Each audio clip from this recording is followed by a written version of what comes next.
Од УЈП се уште не знаат кога мобилната апликација за скенирање фискални сметки за поврат на ДДВ ќе биде достапна и за корисниците на iPhone. Тврдат дека барањето го доставиле на време кон крајот на мај, но од Apple Store биле подложени на дополнителни проверки бидејќи се работи за владина институција.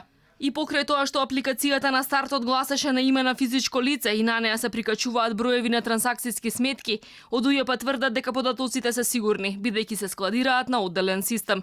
Во првите 5 дена граѓаните најмногу се жалеле дека не можат да ги скенираат сметките поради лошиот принт. Од УЈП велат дека големите маркети веќе почнале со редовно сервисирање на апаратите и додаваат дека овие сметки може да се скенираат во киосците и баркод читачите во УЈП, а во крајен случај и со рачен внес на податоци. Експертите веќе се изјаснија дека мерката стартуваше без подетална анализа дали ефектите од неа ќе ги надминат трошоците за нејзино спроведување.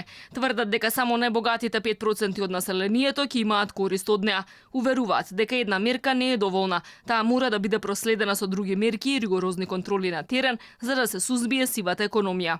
Мора да бидат пропратени и со серија на теренски проверки или казниви мерки за оние неплаќачи, а од друга страна може да се применат и мерки каде што ќе имаме награди за оние правни субјекти кои што доследно си ги исплаќаат сите давачки или на пример можеби олеснителни околности, олеснување во одредена форма на даноци за да се стимулираат сите правни субјекти во целост да ги исплатуваат своите обврски кон државата.